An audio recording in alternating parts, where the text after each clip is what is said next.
Hey ladies, thank you so much for joining me in the snacking challenge this week. Today is the first day of the challenge, so I just wanted to give you a brief overview of what's coming and lay the foundation to set you up for success. This whole week, we are gonna build on the 3-2-0 structure. So if you haven't downloaded my free guide yet or need it again, just send me a PM or leave a comment below and I'll get back to you. So today we are starting with the basics, planning in advance. A lot of people think the reason they overeat at night is because they don't have the willpower. We've all heard of the saying, failing to plan is planning to fail, right? So during the day, we have to make so many decisions, whether they are big ones or small ones. And some of those decisions you might not even be aware of because our brain do that automatically. But by the end of the day, we've already got to that stage of decision fatigue, and it's so much harder to make decisions that support our ultimate goal, to stop binge eating and to lose weight.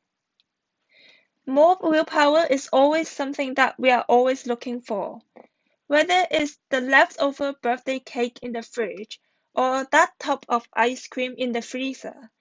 There's just temptation everywhere. And too often, it's just so hard to say no to food. A couple of weeks ago, I made a mini training about why willpower doesn't work.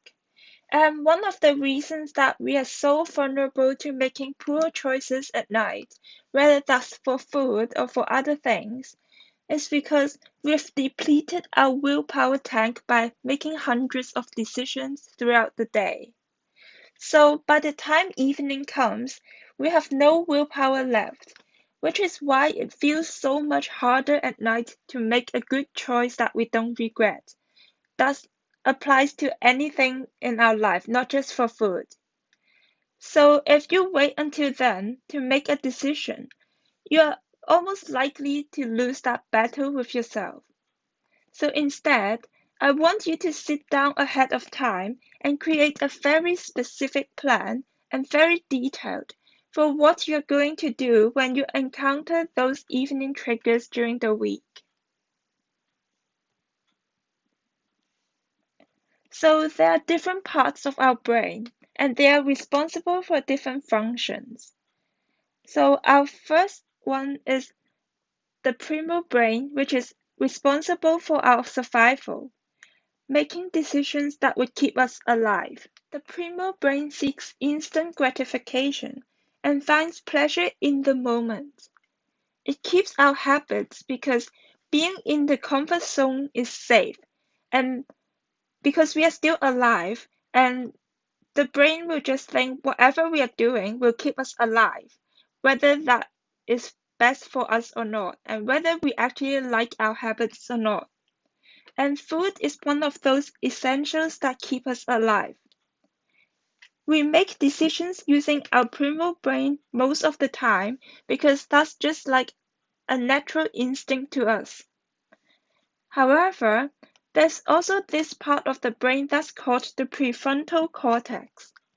And this part of the brain is a lot more logic-oriented, and it allows you to see your goals and see the long-term consequences and all that good stuff.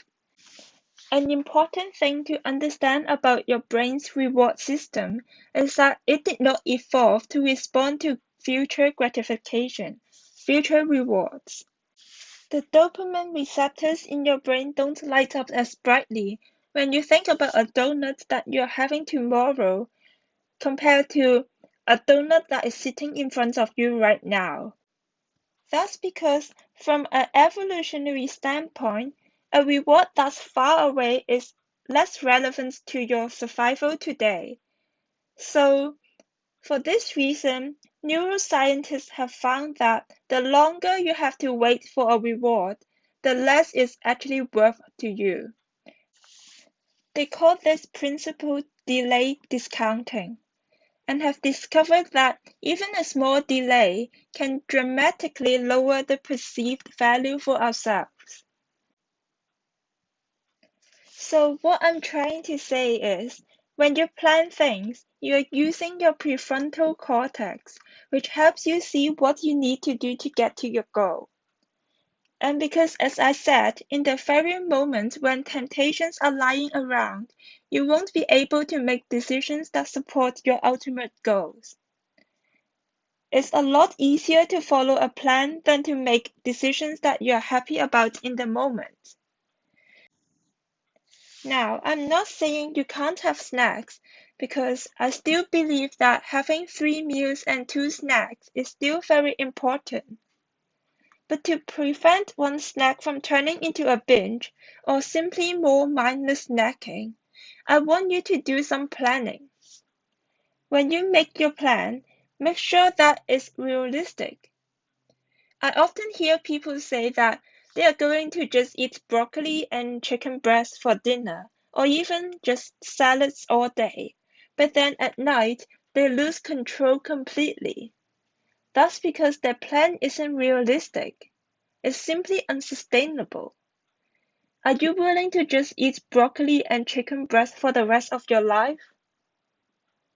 And the second reason this fails is that these foods might be healthy, but they are not nourishing, as in your brain doesn't get any satisfaction at all.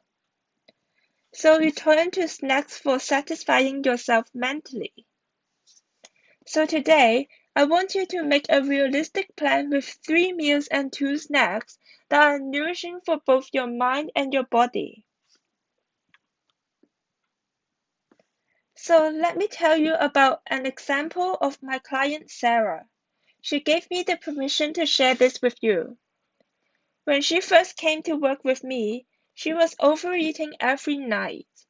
And when we first started working together, she was terrified of the idea of introducing 3 meals and 2 snacks. Before she came to work with me, she was eating just salads and chicken breast during the day, but then at night she was binging on 4 large pizzas and crepes every single night. So we worked together with a plan to make her meals more nourishing. And within just 1 week, she was feeling satisfied, happy, and we got the binging under control already. So planning is so important in supporting you in reaching your goals. So today, I want you to take 5 minutes to make a plan for tomorrow and look for potential challenges in your day that might cause you to overeat. And that includes any temptations around the house or at work. And make sure that your meals are both mentally and physically nourishing. Feeling satisfied is so important for preventing overeating, especially in the evening. Because from all those messages that I receive back from you guys, the overeating happens in the evening. So make sure that your dinner is both mentally and physically nourishing. And nourishing doesn't just mean healthy food in the traditional sense. So comment below and let me know your plan for tomorrow. So that's it for today, and I'll talk to you again tomorrow.